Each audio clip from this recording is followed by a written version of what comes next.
מההתחלה, מלפני. תודה. טוב, ערב טוב לכולם. אני נרגש רוב בני המשפחה שלי נמצאים פה, וגם ילדיי, נכדיי, אחיונות של אחי, וגם קהל נכבד שכמובן טרח להגיע. אני רוצה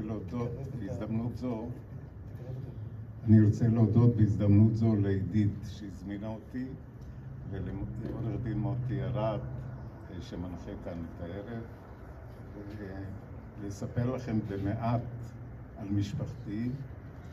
ובכן, אבי הוא יליד פולין בגליציה, נולד ב-27 ליולי 1893, חתיכת זמן. אתה צריך לדבר קרוב למיקרופון שישמעו אותך רחוק. אבי, אם כן, נולד ב-1893, ולמעשה מ-1893 הוא היה אתלט. הוא התאמן גם עם המכבייה וזכה לכמה הישגים, ובין השאר שמו חוקק בכפר המכבייה במוזיאון של המכבייה.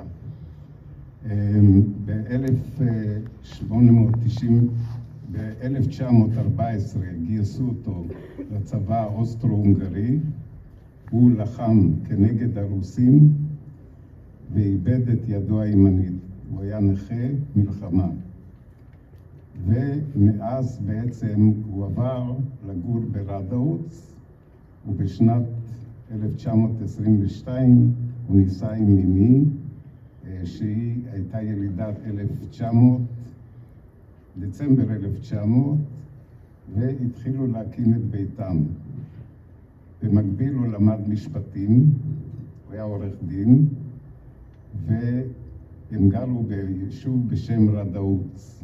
רדאוץ הייתה יישוב בערך משהו בסדר גודל של, נאמר, גן יבנה, 20,000 תושבים. מחציתם היו יהודים, ובמהלך אותה תקופה חיו באושר ובשמחה יחד עם התושבים האחרים. אבי היה מאוד מקובל בקהילה כפעיל ציבור במסגרת של העובד הציוני.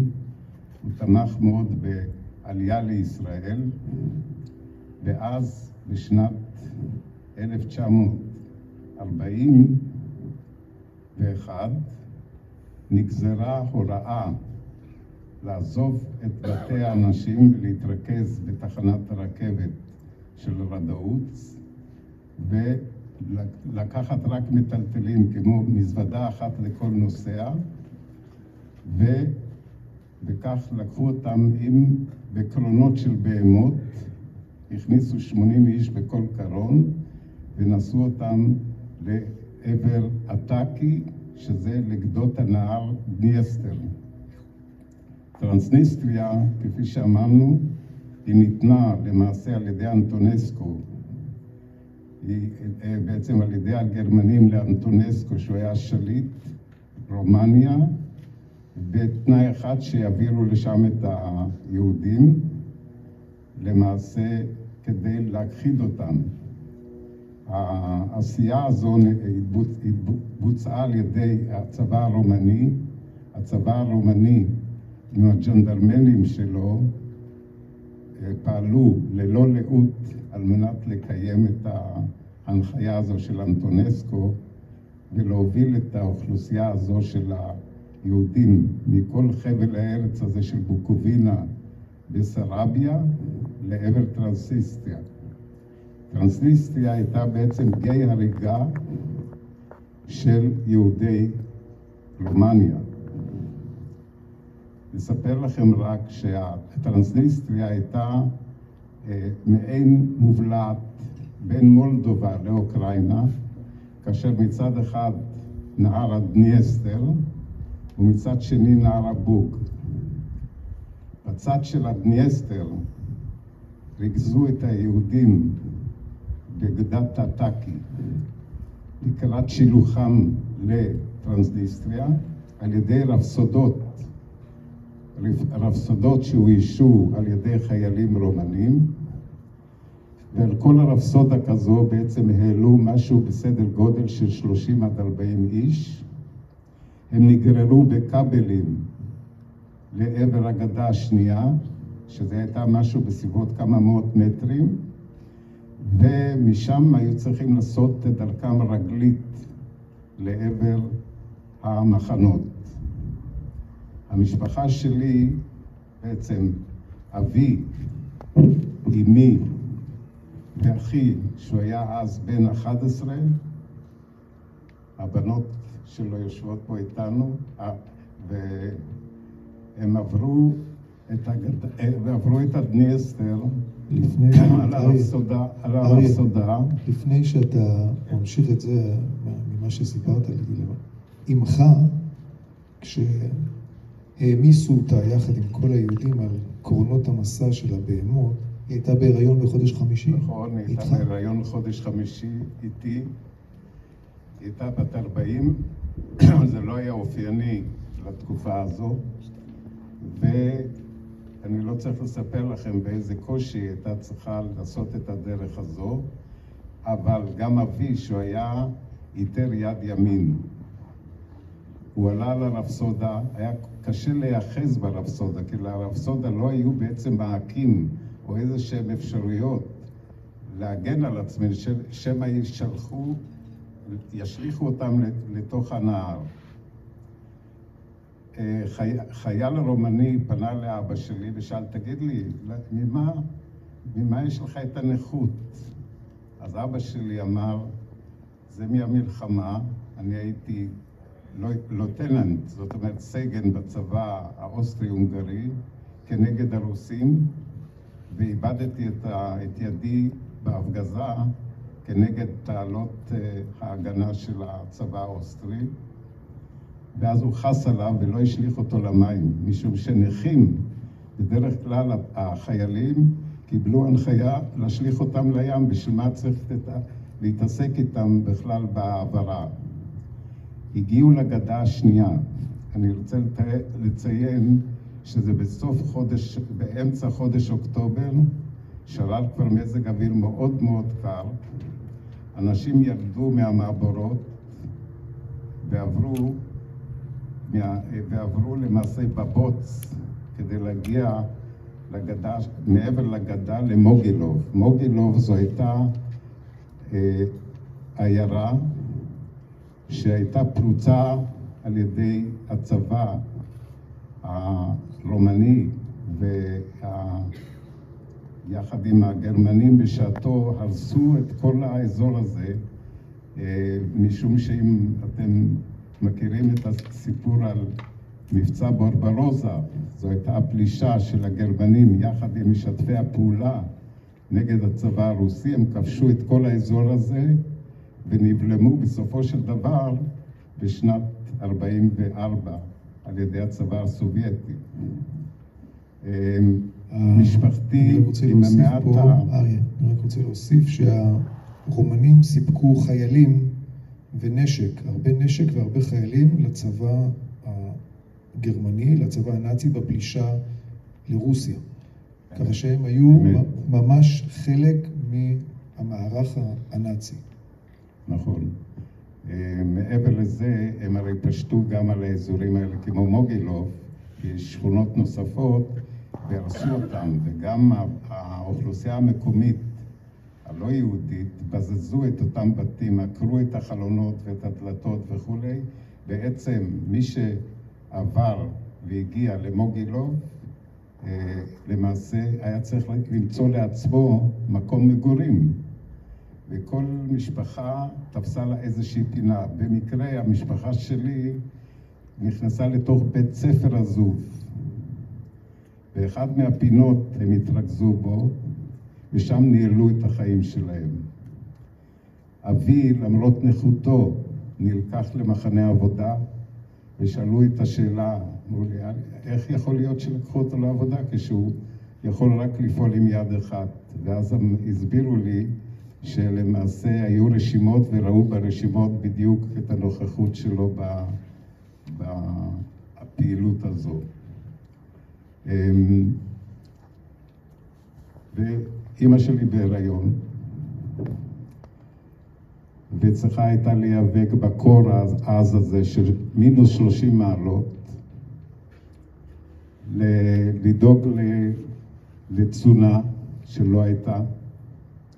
אחי הבוגר, בן 11 בערך, הוא עבר בין אזורי המחיה של החיילים ואסף שאריות מזון, מה שהוא יכול היה למצוא. מעבר לזה אני רוצה רק לציין שהמשפחה שלנו עזבה את ביתם ללא שום כספים שהם יכולים היו לשחד, נניח גורמים כאלה או אחרים, כדי שיספקו להם את המזון הדרוש.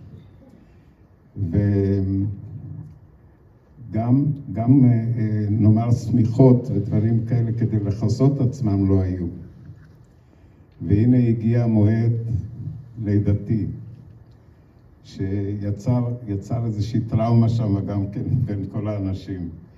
אישה צריכה ללדת ללא תנאי בית חולים ואחיות וכולי. אני לא צריך לתאר לכם באיזה מצב. ויצאתי לעולם בקור עז. לפי הסיפורים, כן, מרחו אותי בשומן ועטפו אותי בעיתונים כדי לשמור על חום גופי. והסיפורים האלה נפוצו בקהילה. ברבות השנים גם היו קוראים לי מוגילוב, הילד ממוגילוב. אני מניח שאולי היו עוד ילדים, אבל ככה בכל אופן סופר עליי.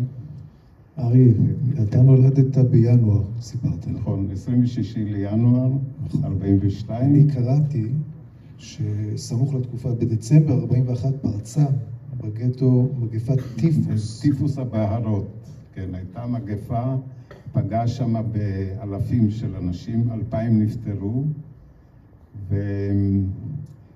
ולמרות שהיו בקהילה הרבה רופאים, חלק מהרופאים עם השנים, כשאני כבר הייתי במסלול אחר, פגשתי אותם, והם לא האמינו שיצאתי חי מהמקום הזה.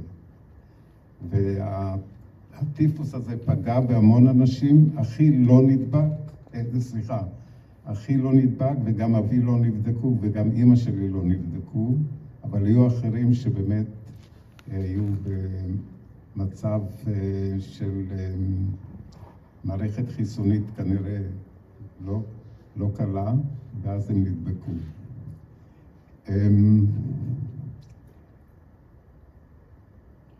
הטראומה של ידיד שלי, שעבדתי איתו שנים, מיקי רש, שהוא היה יחד בגילו של אחי, תמיד כשהוא היה רואה אותי, הוא היה רועד מהתרגשות, כי הוא היה, לא עשו ברית באותן תקופות.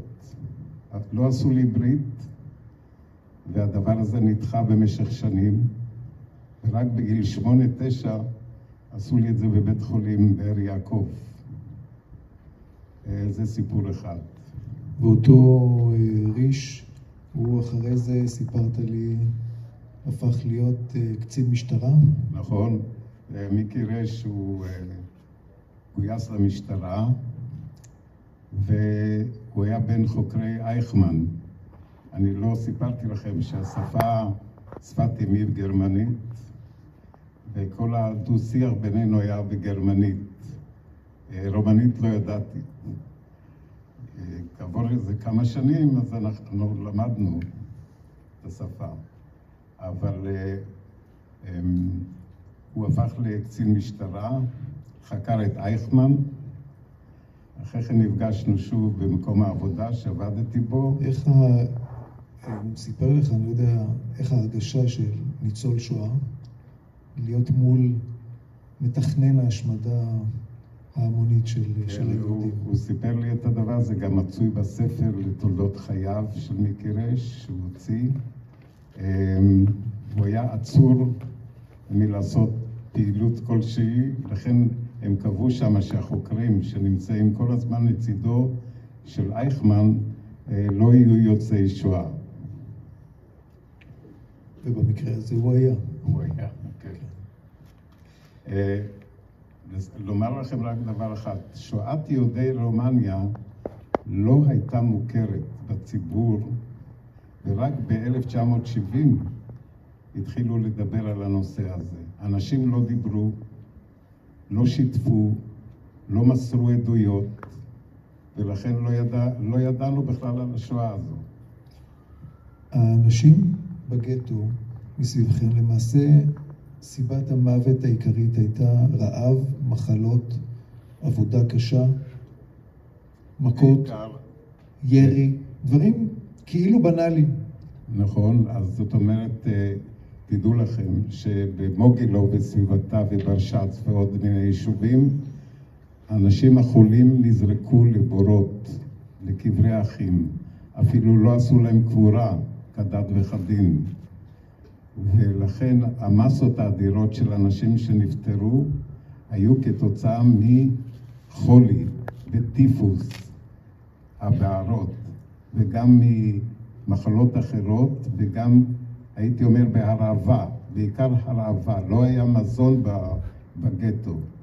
אנשים היו צריכים איזשהו משעול להגיע למזונות האלה על ידי שיחוד של אנשים או כפריים וכו'. ולמי שהיו קשרים, והיה שם איזה אחד בשם יוגנדורף, שהוא ניהל איזה בתי מלאכה וכדומה, הוא למעשה דאג לחלק מהאוכלוסייה ופיזר אותם בין הכפרים על מנת שלא ימשיכו לחיות שם במוגילו. אז אני קראתי, כן, כמו שאתה אומר, שהיה שם איזה מפעל פלדה, מפעל יציקות, שמי שהצליח להגיע לעבוד שם, הוא ומשפחתו היה להם מה לאכול. אז ביניהם היה גם מיקי רש ומשפחתו, היה להם מזל, כן, והוא למעשה פינה אותם לאיזה מקום אחר.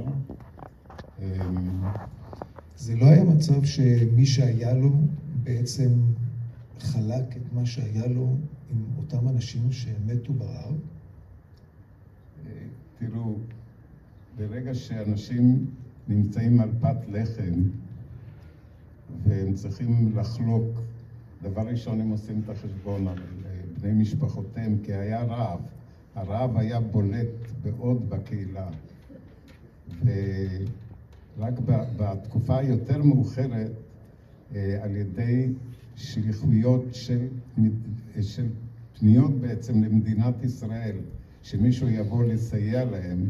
כאן היה מעורב, דרך אגב, גם סגן ראש עיריית תל אביב לשעבר, יצחק ארצי, האבא של שלמה ארצי, שהוא דרך קשרים כאלה או אחרים, העבירו מזונות מבוקרסט לאזור הזה של טרנסניסטריה.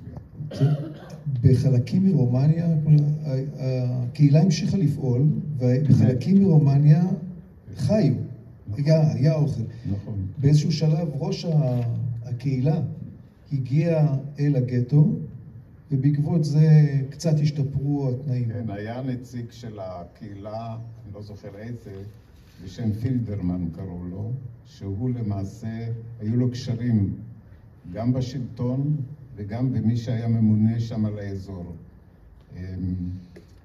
אם יצא לכם בהזדמנות, תקראו את הספר של גלי טיבון, זה רשימות האימהות, ספר מרתק, ששם רואים בדיוק את כל התהליכים האלה. עכשיו, אתה אומר שנקברו בקברי אחים ובקברים המוניים, אתה עצמך חיפשת. כן, אז אני אספר לכם סיפור אישי. אני מאוד הייתי סקרן לדעת, לפחות אם מצוי באיזושהי פינה במוגילוב, קברו של אבי. והיה לי קשר עם יצחק ארצי, אבא של שלמה, והוא נסע עם משלחת מיוחדת לאזור של מוגילוב בטרנסניסטריה, והם עשו חיפושים בכל בתי הקברות, בכל המקומות, אבל לא היה גם סימון ולא ידעו בדיוק את מיקום קברי האחים. אני מעריך שכשאבא נפטר, בתקופה הזו גם הייתה קדחת הבערות, ועוד אנשים נפטרו בהמוניהם כדי למנוע מגפות. אתם יודעים שאסור להשאיר את הגופות בחוצות, ואז כנראה השליחו גם את אבי לאחד מהקברי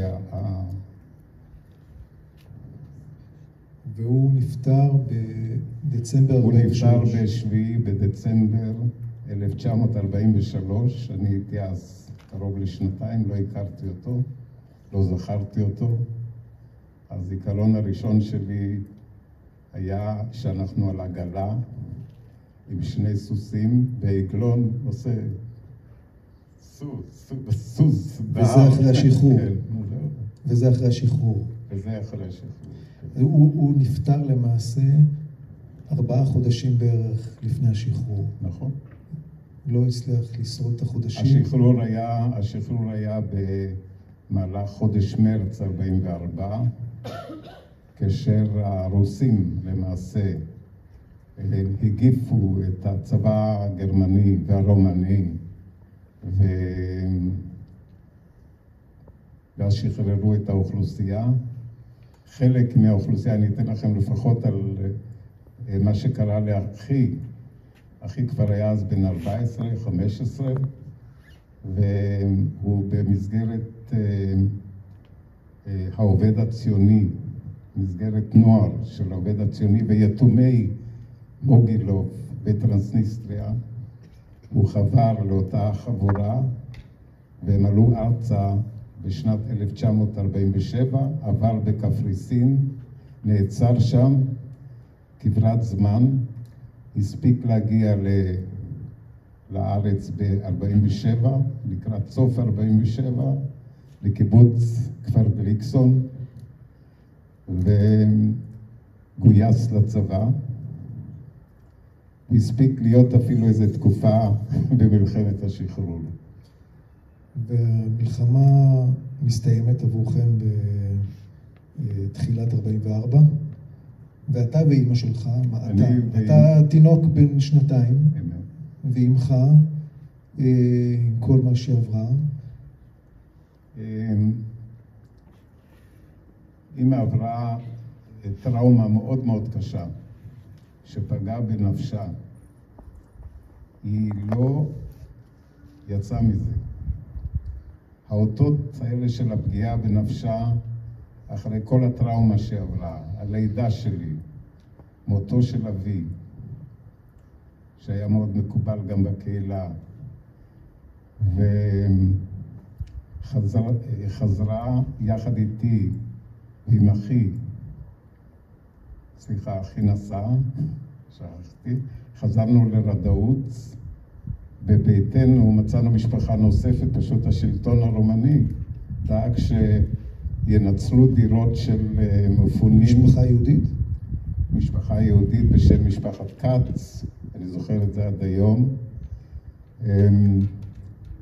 שכן גוי בשם יוסף יק, הוא דאג למשפחה, הוא הזין אותנו, עזר לנו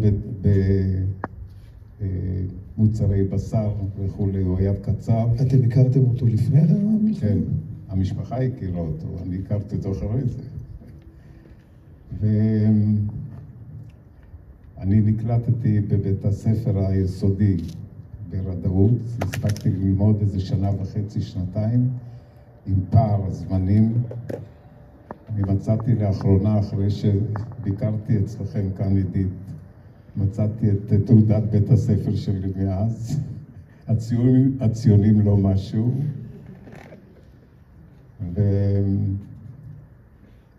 יצא לך לשאול את אמך, שבגרת ודיברתם, למה היא החליטה לחזור לעיירה, שאני מניח שלא הייתה שם משפחה נוספת שלכם? למה היא החליטה לחזור לשם ולא לעלות לארץ או משהו אחר?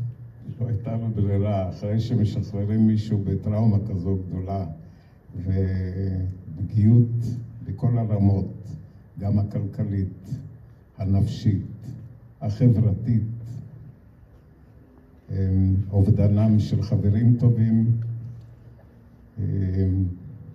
הייתה שם קהילה מאוד מאוד מלוכדת, ולפחות מסיפורם של החברים של אבי, שהיו אנשים מאוד ככה ברמה, רופאים, עורכי דין, פרופסורים וכו' וכו'. היא הייתה אפתית כבר לעניין הזה. אנחנו מכירים סיפורים קשים על אנשים שחזרו למקומות שמשם גורשו, וגירשו אותם משם או רצחו אותם אפילו, נכון, במקומות האלה. אז אתה אומר ברדאות, זה היה אפשר לחיות. אפשר לחיות. מה שכן הייתה עזיבה המונית של אלה שחזרו בעלייה לארץ. זאת אומרת, בשנות 48, 49 ו-50, אני יודע שאחותה של אמי, שעברה גם כן את השואה, והייתה באזור הזה, היא שוחררה ונסעה לפנינו, הגיעה ארצה. ועליתם לארץ? עלינו לארץ ב-1950, נדמה לי שזה היה פברואר, באונייה בשם טרנסילבניה, אני זוכר את זה, עם הגלים הקשים שם בים השחור. כל אימת שהאונייה עברה איזה גל, כולם הקיעו, ונחתנו בחיפה. הייתה קבלת פנים מאוד מאוד מרשימה על ידי הציבור שהיה שם. זרקו לנו תפוזים. אני לא ראיתי מעולם תפוז, התחלתי לאכול את הקליפה שלו מבחוץ. והגענו לשער עלייה.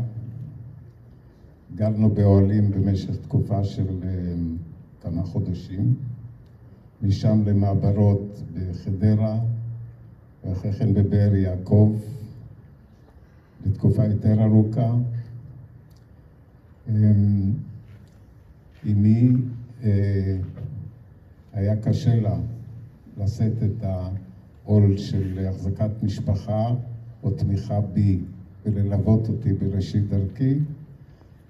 אני התקבלתי בעליית הנוער ועברתי מספר פנימיות.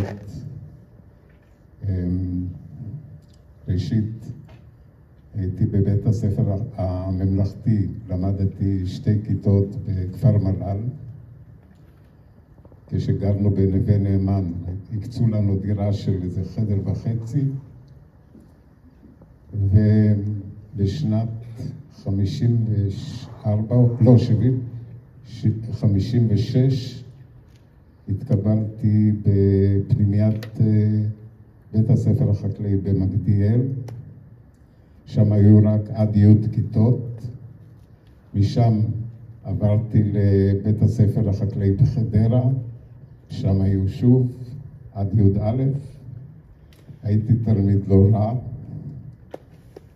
ומחדרה אני יזמתי יחד עם עוד חברים להשלים את לימודנו במסגרת חבירה לקיבוץ בארי כגרעין נחל.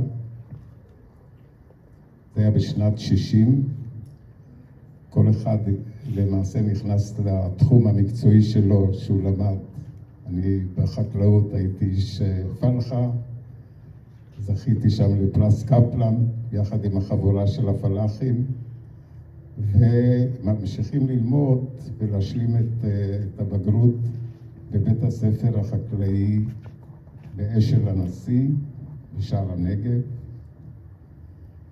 וחזרה לקיבוץ, קודם צבא, יחד עם חברת נוער התגייסנו לנחל,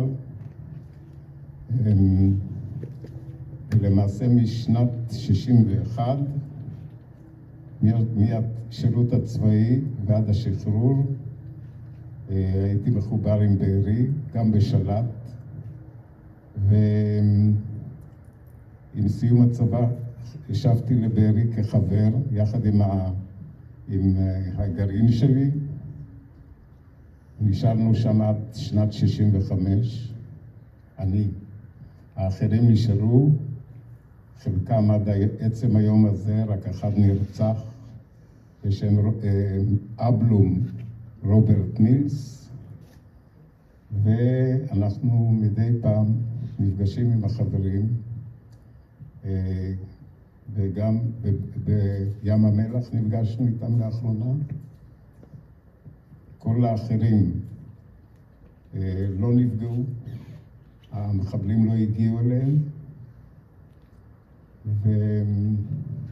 וליבי עם ברי, אחרי כל מה שקרה, אני מכיר שם משפחות וכולי, זו טראומה לא פחותה מהטראומה של העם שלנו שעבר בשואה, אלא בפאזה אחרת של רצח, למען רצח, מהשנאה התהומית שאנחנו לא רואים כמותה בשנים האחרונות, גם במקומות, אפילו באוקראינה לא רואים כאלה דברים.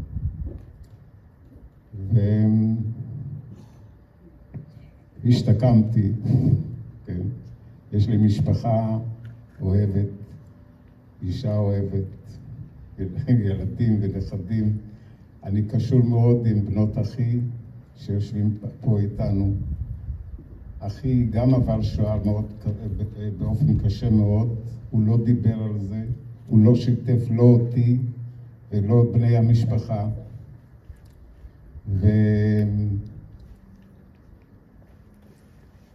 ולכן אני הייתי צריך לתלות את כל המידע הזה בכוחות עצמי, והחלטתי לנוכח העובדה שנותרו רק 150,000 ניצולים במדינת ישראל, ולאור מה שקרה לנו ב7 באוקטובר, יש לנו חובה מוסרית עליונה לשמר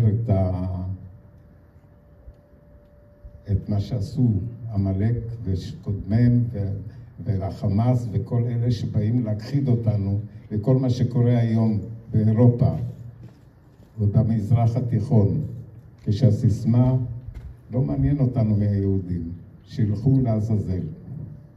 לכן אנחנו צריכים להעביר את המסר הזה לדורות, לחזק את הדור השני והשלישי. אתם הצעירים, גם מהמשפחה שלי והאורחים הנכבדים, מצווים להמשיך באותו מסלול. תודה, אריה. תודה רבה.